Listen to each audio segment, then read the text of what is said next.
Welcome back, everyone, to a special episode of Against the Call. Today, we have freshman Duke men's golfer Daniel Choi with us, and also he's a future Masters champion. Let's be real, it's going to happen.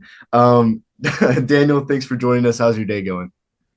It's going pretty well. Thanks for having me on. Glad Yeah. uh glad we could figure it out. Yeah, this has been in the works for a minute, and we're happy to have you on. And Daniel, I got to ask, when you signed with Duke, you were 23rd in the nation. And I got to ask, was Duke your first choice? Duke was definitely up there for me. It was I would give it a tied for first place. I guess kind of on my list of schools that I wanted to play for. But yeah, I came here for a golf camp my freshman year and saw the campus, saw the facilities, and fell in love. So happy to be here. So I got to ask, what was the other school that was tied with it? University of Texas, just being being a Texas native, I guess. It was definitely a school I was familiar with.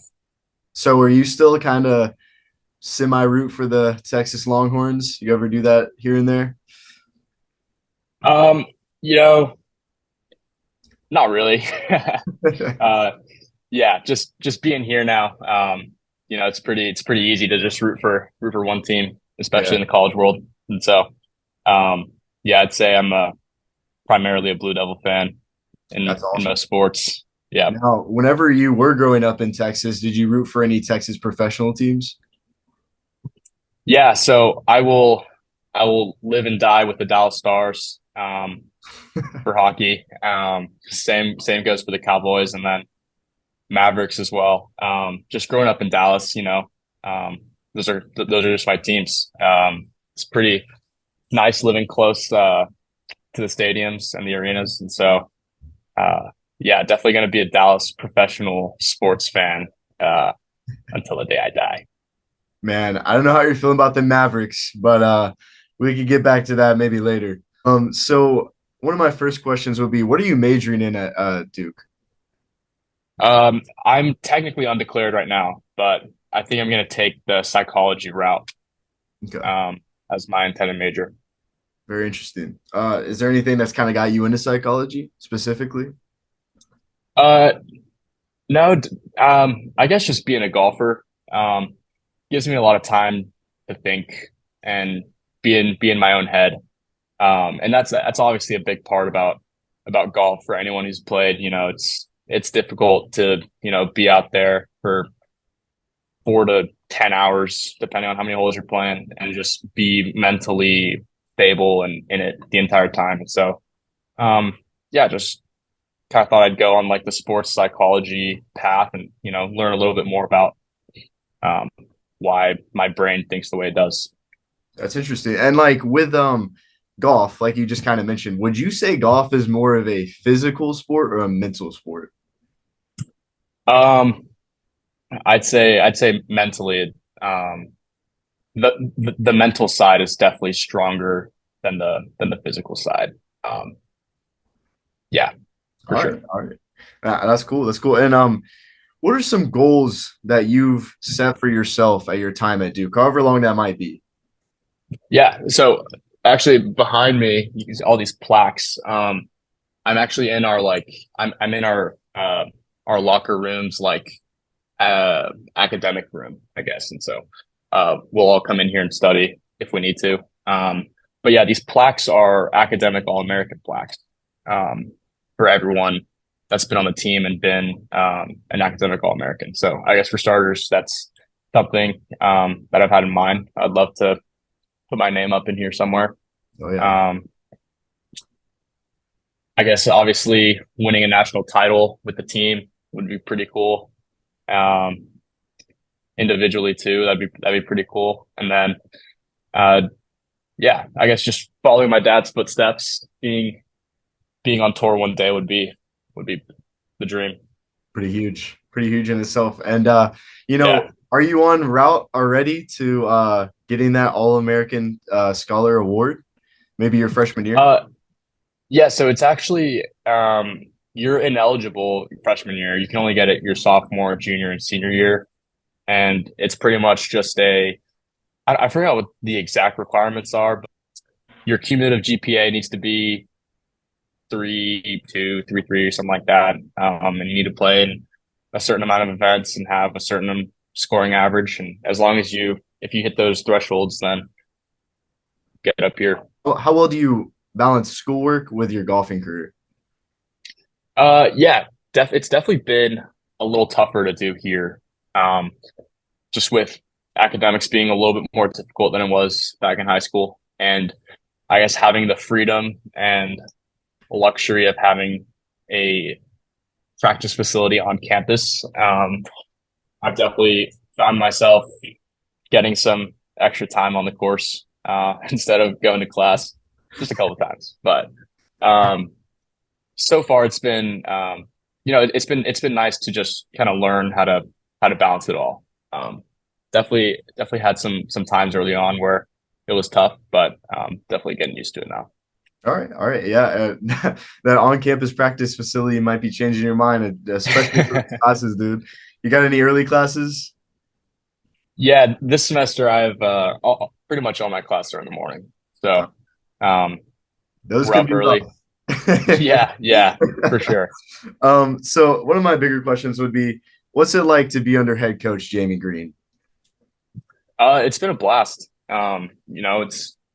It's very evident um, what he wants um, just out of this program, and you know, it's I mean it's just pretty straightforward. He's on top of everything. He's got yeah, practices and lifts and everything all planned out, and on course he's definitely been a lot of help in tournaments, just giving good advice. So yeah, it's been nice. That's very good. And talking about head coach Jamie Green, you recently just helped Duke lead to its back-to-back Stitch intercollegiate titles. And this was your first. So how was that win? Yeah, so actually is a little misleading. I was playing as an individual, so my scores did not affect the team score, but hopefully my presence was was a was a I guess like a little moral support boost Yeah, for the guys yeah. out there. The moral support. So I was kind of just there, but I'm glad.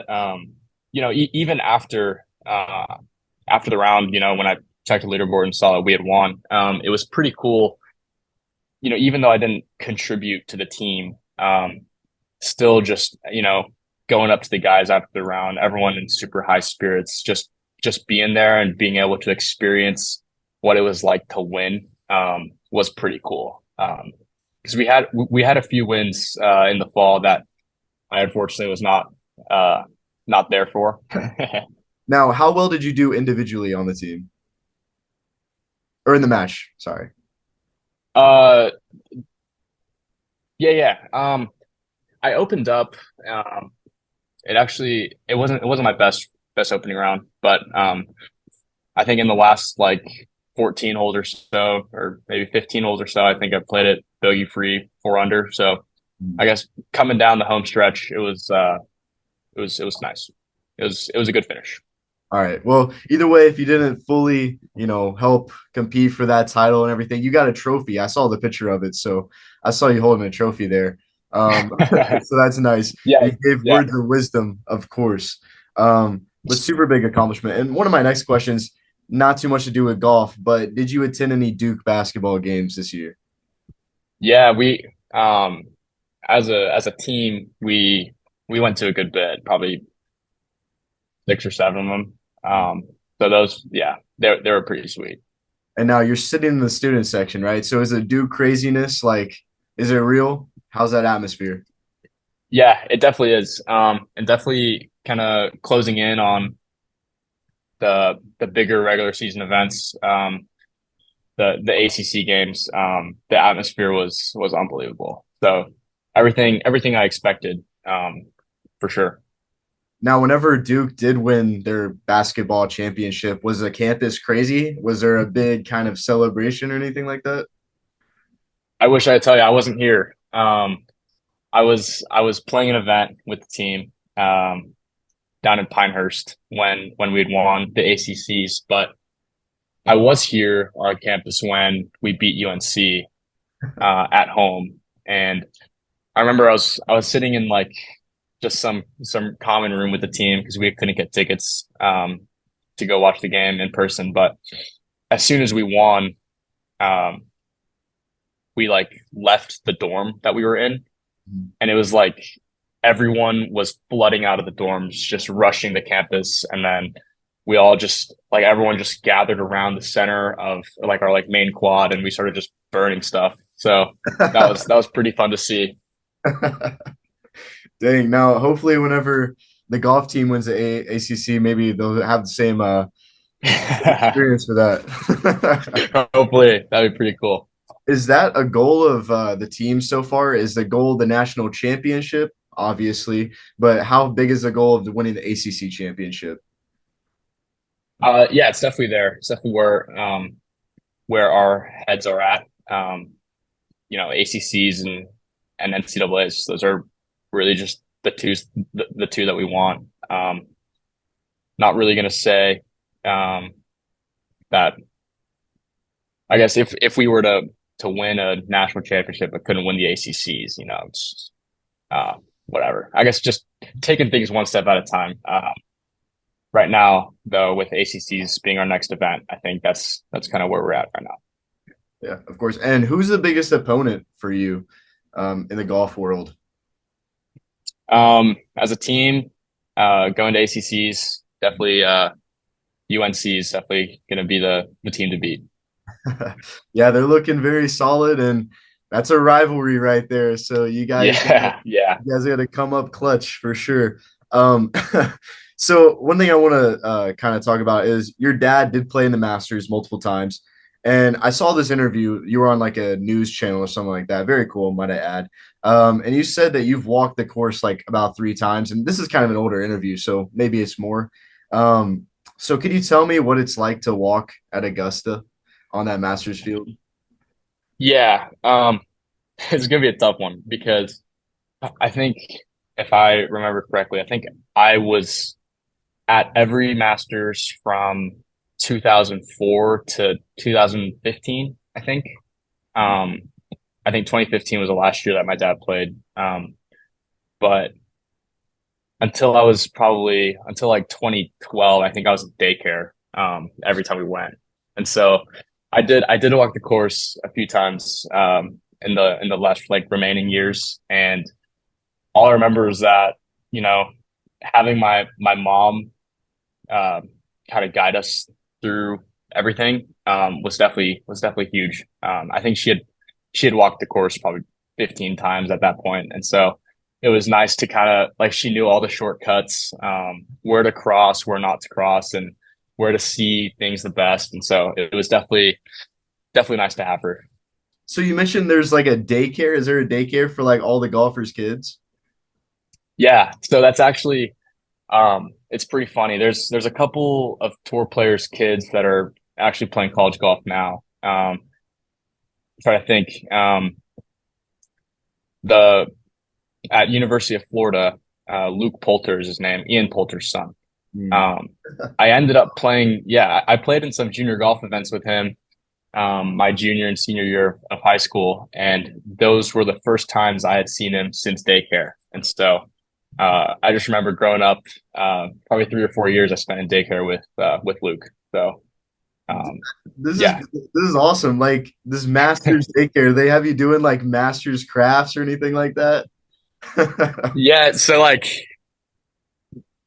going to the Masters was always my favorite time of the year growing up. Not to go watch the tournament, just to go to daycare. Um, like I think if I remember correctly, it's in this church building, and they have the first floors for like the infants, like under a year old. They're just asleep all day, and then year by year age, the floors increase, I guess. And so when I was probably like 7 or 8, we would watch a movie or something. Like they'd turn something on. Like we could go to the gym, and like play basketball or just like run around, just do whatever. But yeah, it was definitely really fun. We had no idea what was going on. We were just Yeah. hanging out. No, do you remember the food? Was the food good?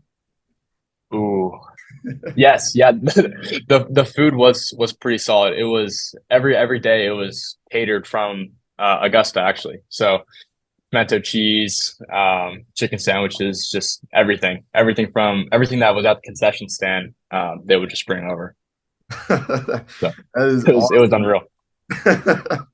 That's cool to hear. And now with your dad, playing in the Masters and all that, super cool stuff. Would you say that he might be one of your biggest motivators for you to play golf? For sure. Yeah. Um, Definitely wouldn't be in the position I'm in without him. All right. Um, yeah. Now, would you like growing up, did you have a favorite golfer that you might have watched other than your dad? Yeah. For sure. There are probably two of them. Really in my, I guess, like early stages of golf.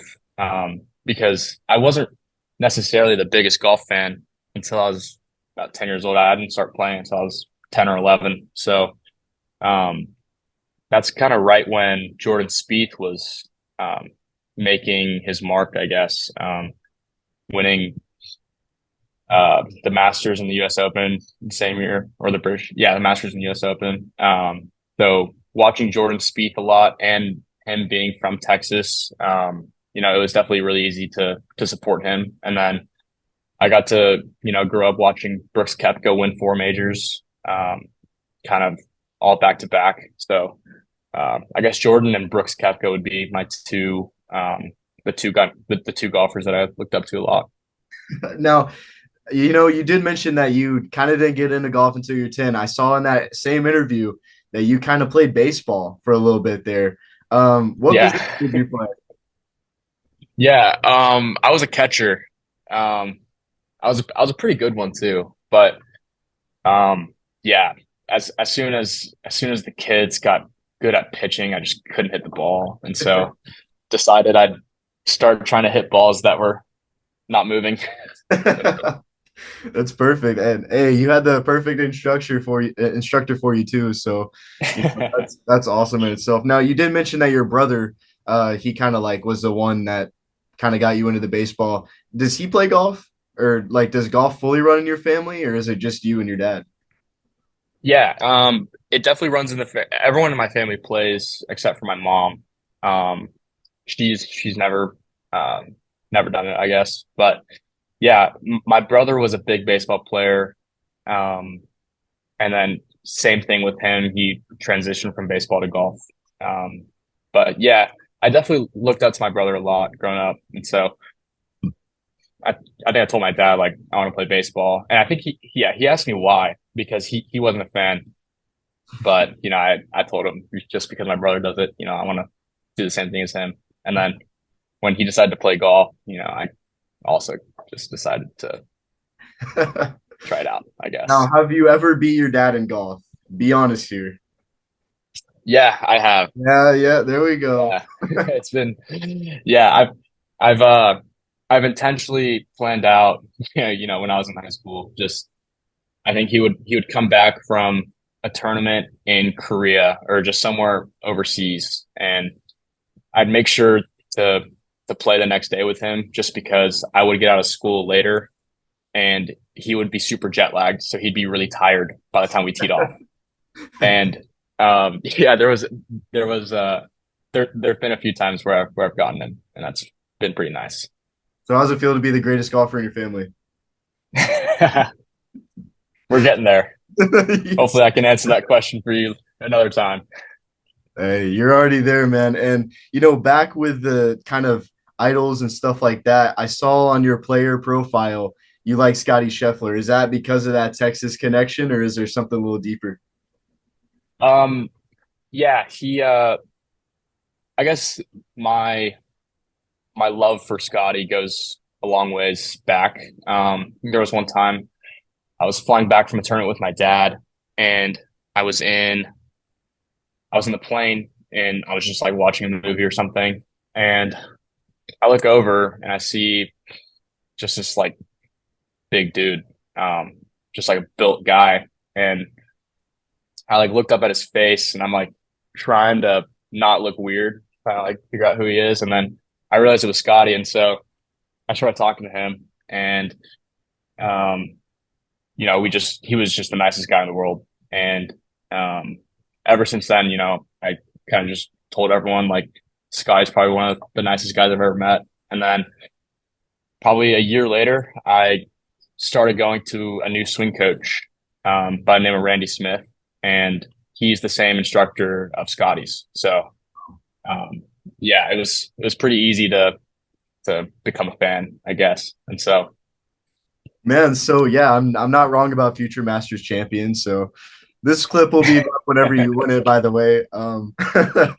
But with Scotty Scheffler, that is just an awesome story. Now, are you able to share like one of your favorite golf stories with us? um, my favorite one, yeah. Well, actually, I'll have to think about what it could be. Um,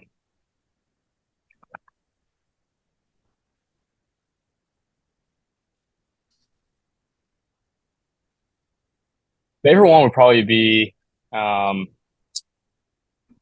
back in COVID times. I was playing around with my dad, and we had um, we'd been working on this one thing in my swing um, all throughout COVID. Literally 3 months, just one singular thing all day.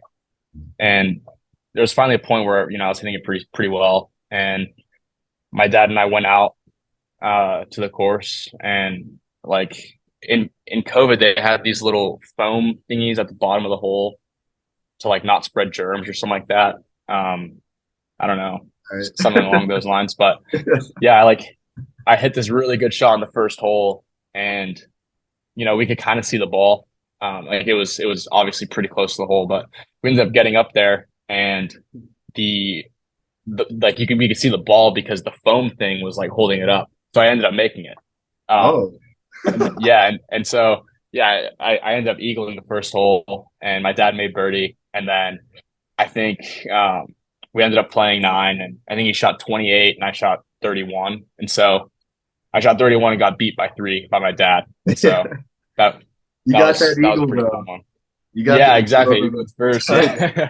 It's good. But No, this yeah, is I mean, oh no, I was just gonna add like, yeah, I don't know if I could um really narrow it down, but I guess any moment with my dad on the course is definitely cherished a lot. And so any moment with my dad's it's a good moment. that is awesome. And back with the players that you've enjoyed, Rob Gronkowski is on your list, and I add, I am a big Rob Gronkowski guy as well. Oh yeah. What got you into Gronk, man?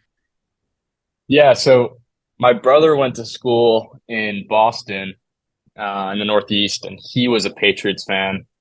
But even before then, like I said, I kind of followed my brother and things, and he was a Patriots fan when he was in middle school, and so I was really young, and so I just kind of before I knew anything became a Patriots fan, and we'd always watch their games, and I guess I think when they sent out that questionnaire um, to us to put on our profiles, I was just kind of thinking back, and now that Gronk had retired and he's doing all his funny things, and just like seeing little like compilations of Gronk being Gronk,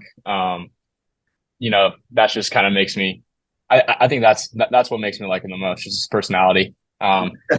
He's obviously really impressive at what he does, but it just seems like he's always having a good time. Oh yeah, most definitely. Gronk Beach. Yeah, exactly. Like it's a little wild. um what's been your best memory so far on the Duke men's golf team? um, Probably there's two. Yesterday winning at Lonnie, or just being there for that. That's definitely up there. Um, just that whole experience. But I'd say another one would be down in Puerto Rico earlier this semester.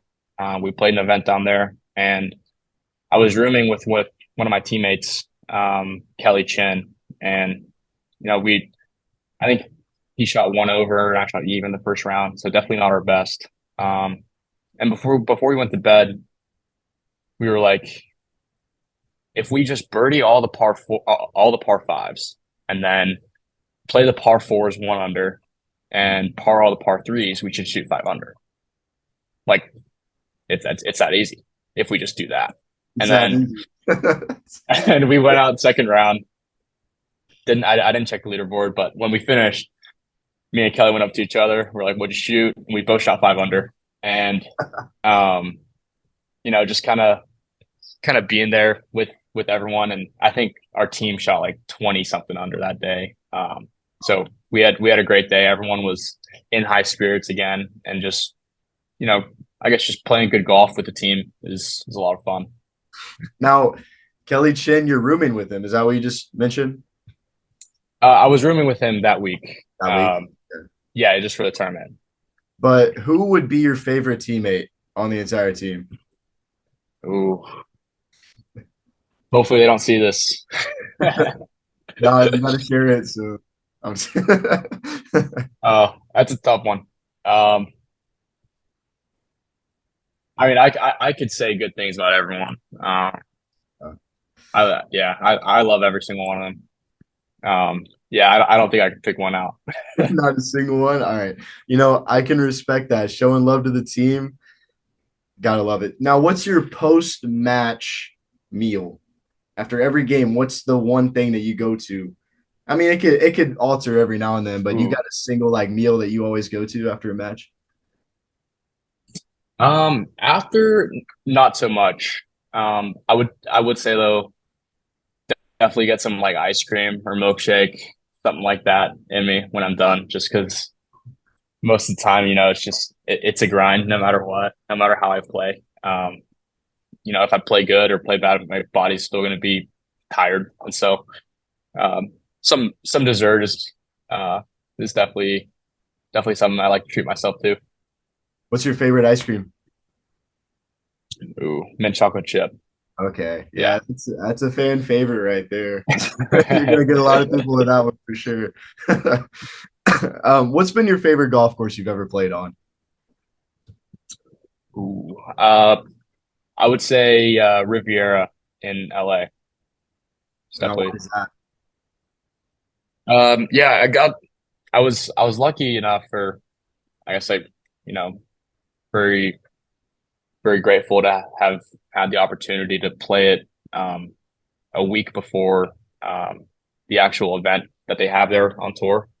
And so everything was in perfect condition, and it was just, everything about it was just perfect. There was not a single blade of grass out of place, and so um, it's just it's definitely just the nicest conditioned course I've played, I think.